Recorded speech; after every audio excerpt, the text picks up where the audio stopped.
Oh, look at that stoic motherfucker there. Hey everybody, this is Press Pause Radio Play, and we're playing a favorite of mine. Oh wait, hold on. Oh, he's about to fight Muzzy. Yeah, I like how he came up in that wicker chair. It's pretty awesome. My mom had one of those too. Those things are pretty awesome. Yeah, dude, did you get it from Pottery Barn? Oh wait, that's not a wicker chair, you liar. I don't know, man. It looked like one to me. How's that guy even see? How do any guys see it? They have. Well, that guy has at least something in his visor. That dude, I'm sure he can't see that very well on that. It's not very tactical at all. But yeah, No. Go ahead. We're playing what now? We're playing Infinity Blade, which is Chair Entertainment's first foray into the mobile scene. This is Georgie Boy Zax, and joining me is Andrew. Great job, Andrew. Other than Shadow Complex, what else are these guys known for? Chair. They did Undertow. I remember that Xbox Live arcade game that everyone got free when Xbox Live went down. That's right. That was a chair. That was a chair joint. Yeah. I don't know. Shadow Complex was the one I definitely think they got the most recognition for.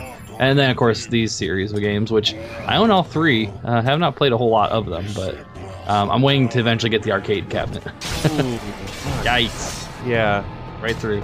Right through the fucking goose bubble. So yeah, no, so, and it's funny too, because like, I think the first game's the only one that has like the Banjo-Kazooie Muzzy speak.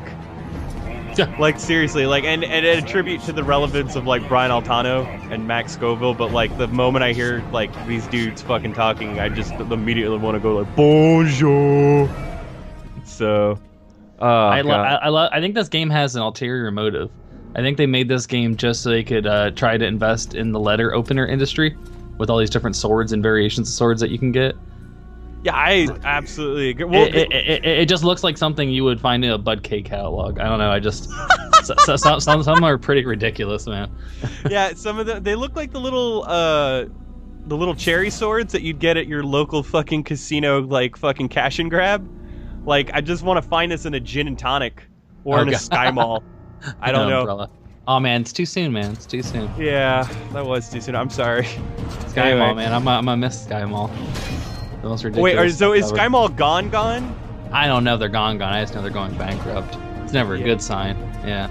Yeah, because like I want to say, you know, when you kind of limit your fucking outlet of business to like the most ridiculous shit ever. Yeah. Yeah, it On doesn't airplanes. Yeah.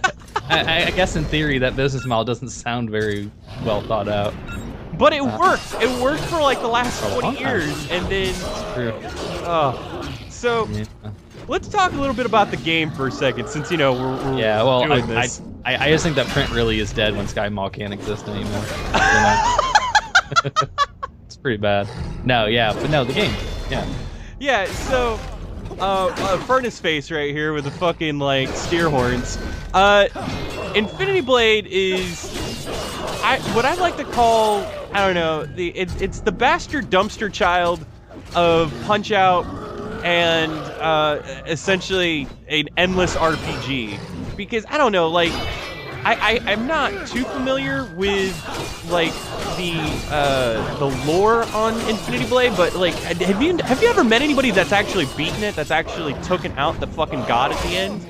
I mean, not necessarily someone's beaten the game, but I do know people that have read the books. Like Brandon Sanderson actually wrote, like, I think a couple of novels based on this universe. So it's got lore, it's got a lot of content involved in the series. But no, it's kind of like the same thing I said. I own all three games. I think eventually over time you just buy them for when they're on sale on iTunes, and you have them, I find you it just don't really hilarious. play It them. has books on the lore, and those books are more expensive than the game.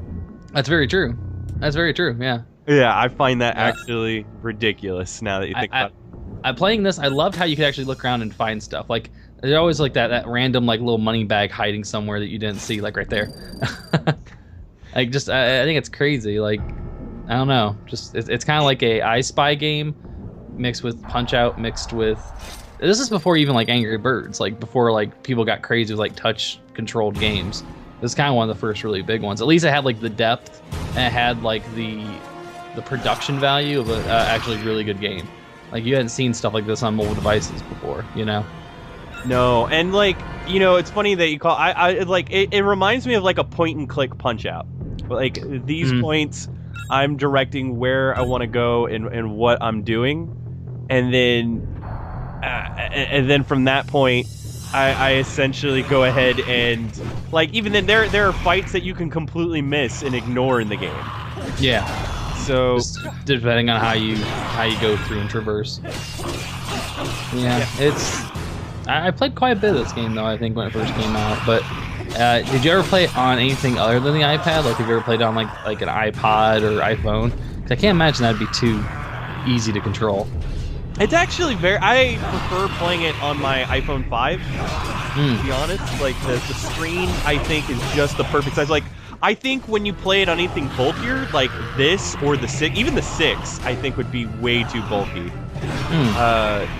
I don't know. There's a very like you get just enough display, along with also being able to have like I want to say like just enough ergonomics to where it's still intuitive.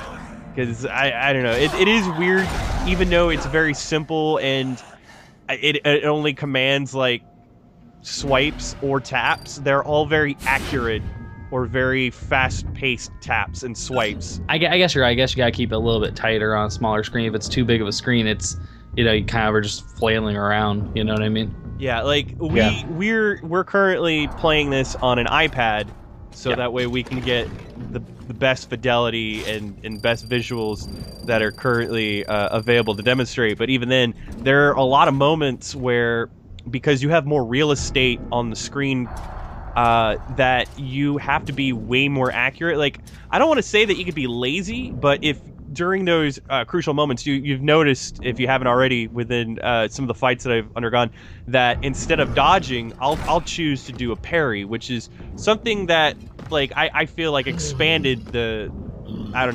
inspiration that they took from Punch-Out, because you never really could parry like that in any Punch-Out game. It was always either dodge or block, then go after, but there was never like a parry or a counter. And I feel like with phones, you were able to get a little, I wouldn't say lazier, but you were a little bit more complacent as long as you swiped up. Whereas in the iPad, you couldn't do it off to the side or anything, because then it would mistranslate what you were trying to do. So you'll notice that there's a couple parries that I'm just used to playing it on the phone. So like I fuck up. And Kind of like maybe they do it a little too soon. yeah, well, it's not even too soon. It's just it won't even register that I tried to parry, because it doesn't know whether or not I want to parry or dodge. Yeah, it's too much to work with. Yeah, that makes sense. So I have a Touch Gen 5, so I was thinking of playing these on that instead of my iPad. I guess also, like, you know, games that kind of mimic this style, like, you know, obviously Injustice, and now they have that new Immortals game for WWE that kind of follows the same style. I want to play those, but I didn't know if I should play it on a tablet, if I should play it on a more of a smaller device. So sounds like I should probably play on a smaller one. And see, like, that moment right there where I could have tapped the stab, I, again, so complacent with being used to, like, playing it on the phone, it just totally happened to where I just fucking, like, slashed a dude instead. I feel like a lot of this wouldn't register, though. Even if you're on a smaller device, I bet a lot of this stuff wouldn't register sometimes. I can't imagine everything can pick it up that quickly, you know? As much as, like, you're flailing around. I mean, maybe people aren't as skilled at this game. But, you know, any random person playing would probably just start going crazy on the screen, you know?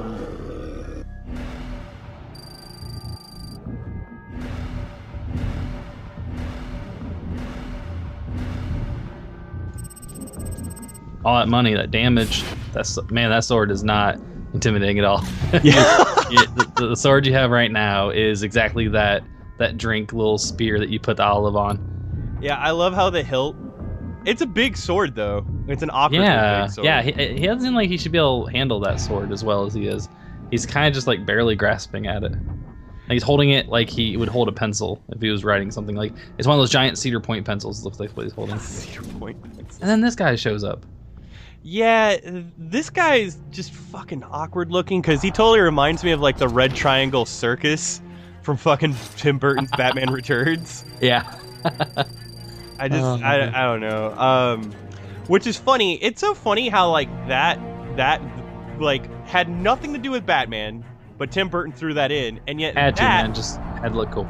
Well, yeah, but that's what helped inspire Harley Quinn, like as far as Paul Dini. Yeah, it's weird how shit like that works out. I love how in this, how they just stand there and wait for you patiently. Like, he was ready to fight you, but you were just like, nah, I gotta go get this money real quick. He's like, oh, okay, go ahead. Yeah, this, I, you know, Leonardo Voldo here. Yeah, right. I was gonna say Voldo too, yeah. Yeah. Whatever, he has like a sausage link sticking out of his chest or something, it looks like. I just don't know what's going on with this guy. And he's easy to beat too, like super easy to beat. Well, yeah, I believe in like his tutorial, he is, but like the thing I think my biggest complaint about this game that we just showed off there is the spells. The spells are, they're I don't know, they're not as seamless as everything else, and like some of them, it kind of reminds me of like a lot of the nonsense that like you would have to do in like Trauma Center on like the Wii, for example. Where like there's a little too much stock placed into the hardware, and the hardware can't really handle anything too fast to register or realize. But then again, like it all goes back to what I'm saying earlier. You know, maybe I would probably have an easier time putting in spells if I'm playing it on the iPad, because I know on the phone I don't even bother using them. Mm-hmm. So I forgot about that part of the game. Yeah, you can like do like certain like motions, right? Like you basically like do like a air trace of something and it like casts a spell. Yeah, I'm sorry. I couldn't help but like really get into that dude's like grunts. Who were just like, oh, look at him, he's fucking stoked, dude. Yeah, he is. He's really into it. I think his boss is watching. You know, he wants to make sure he gets good impressions. Oh nope, never mind. He's done. No. I love this too because like even with that dramatic finish, I have to find a way to fucking like Power Ranger knock him off the fucking top of the yeah, Mortal Kombat fatality. Yeah. Power Ranger came to mind because he looked like a putty. Like as he was falling, I couldn't help but like go. Oh, okay. Fucking putties, dude. You don't remember I get that? Yeah, I get this reference now. They never spoke. They never did anything. Nope. Oh man, but yeah, and see, like, refresh my memory because I don't remember exactly. I don't really think this game does have microtransactions, or does it? Because like, I mean, you couldn't buy individual items, but you could add money to, like, you could buy gold, basically. Yeah, so there was for sure. Yeah, because I was about to say, it was funny that they're like, I every time I play it, I want to say that there are, but like. I think I really enjoy that the game's not obnoxious about it at all. Like, I don't know. This is definitely one of those mobile games that can totally be played without spending an extra dime on it, which is good only because, I mean, it's already a game that, like, you have to purchase. It's not a freemium game. Wicker basket chair. Whoa, and Todd McFarlane character. Electro Golem. Yeah, dude, like, seriously, all this design seems like it's fucking out Kingdom's Mom War. Like, it's definitely a Todd McFarlane-ass design. Yeah, look at those Todd McFarlane-ass shit. Spawn boots. Spawn boots, fucking Spawn chest. Truth. I know, or I don't know, this dude could totally fit into that shitty Hugh Jackman Rock and Sock'em Robots movie. What is it, Heavy Steel? Oh, Real Steel, yeah. Oh, Real Steel, I'm sorry. Yeah.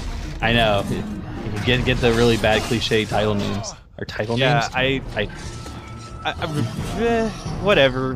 We're giving that fucking like IMDb like trash fare way more credit than it needs. Yeah, I'm surprised you actually mentioned it, honestly. But that does bring up one thing I did want to mention.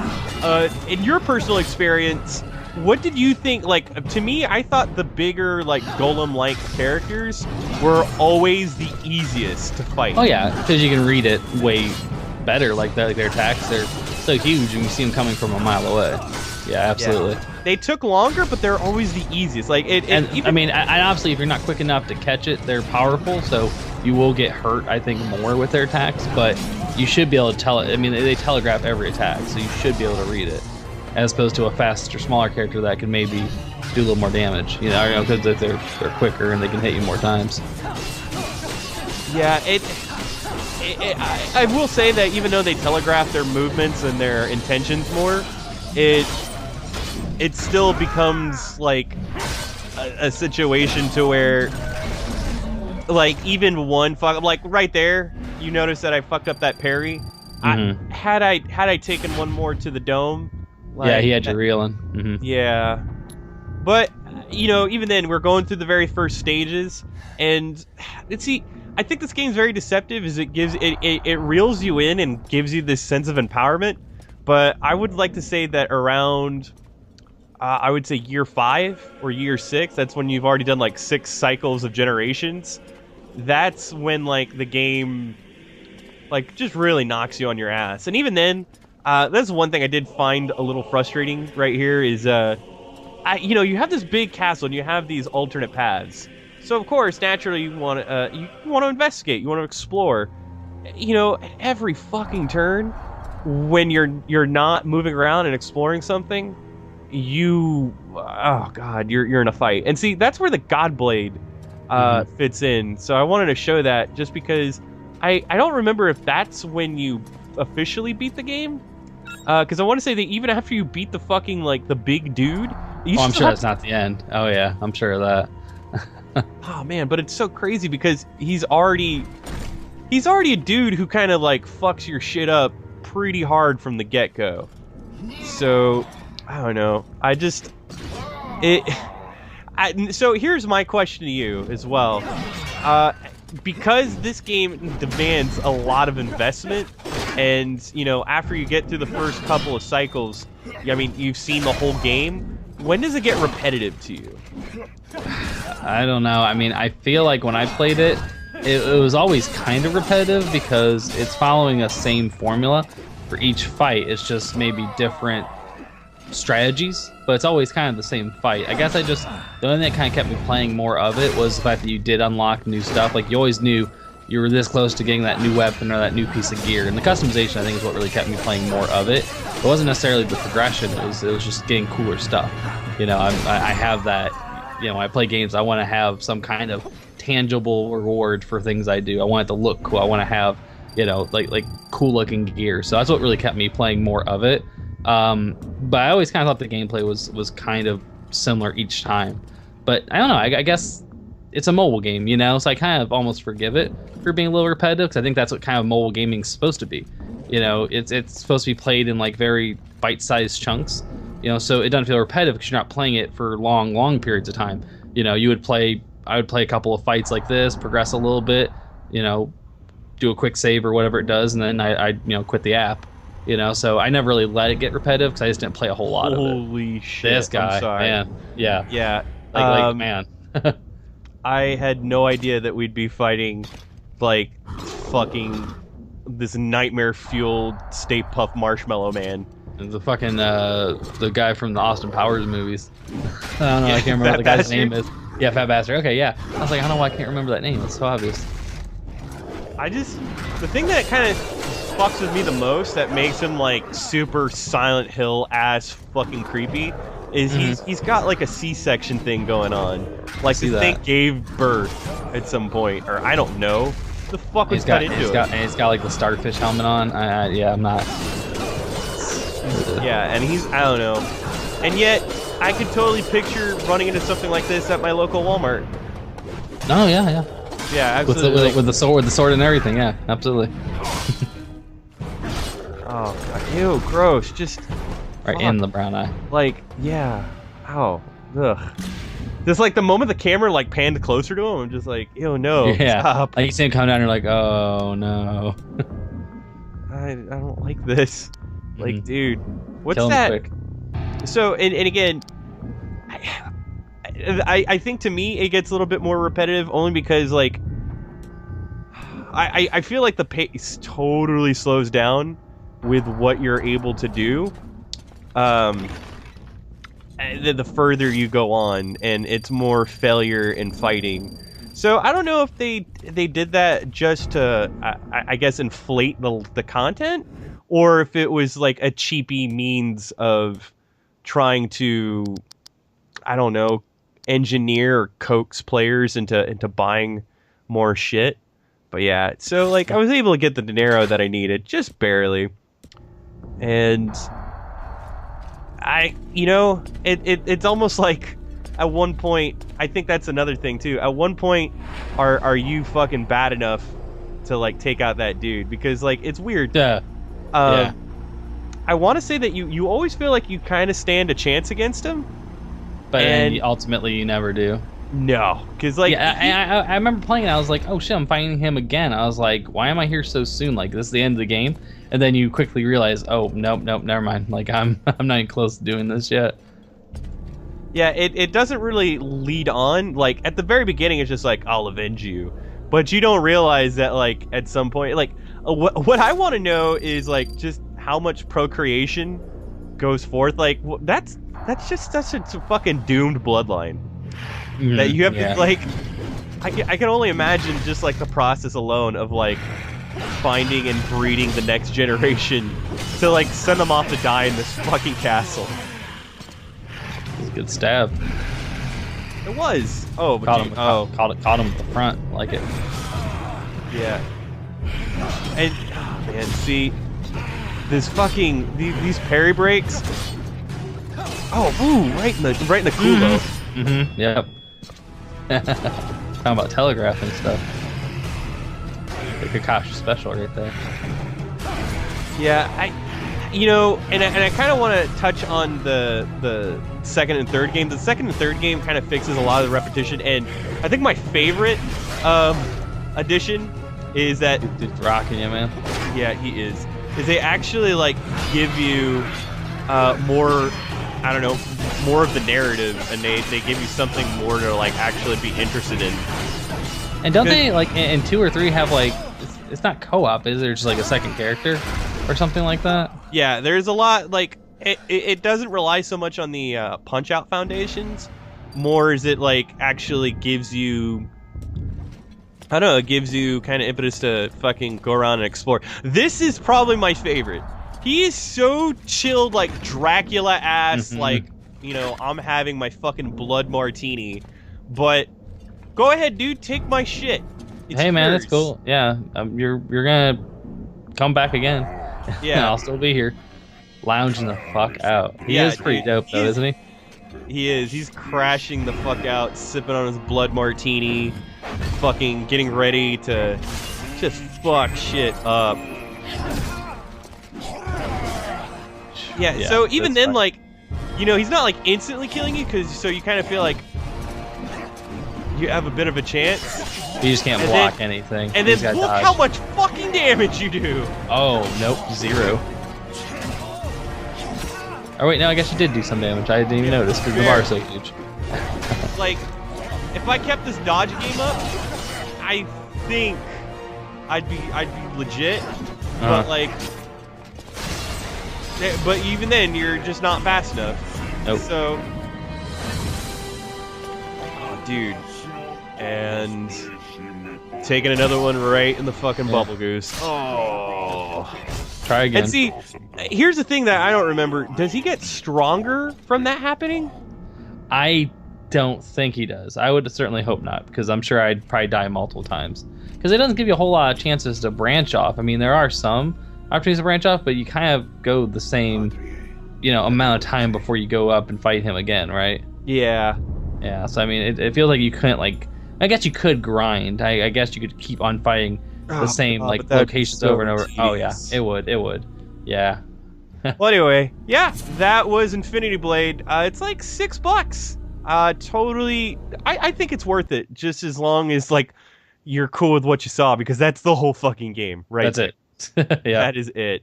All right, thanks again for watching Press Pause Radio. Fucking play. This latest Play video from Press Pause Radio was brought to you by Audible.com. Get a free audiobook download at www.audibletrial.com/PressPauseRadio, and you can get access to over 100,000 titles to choose from your iPhone, Android, Kindle, or MP3 player.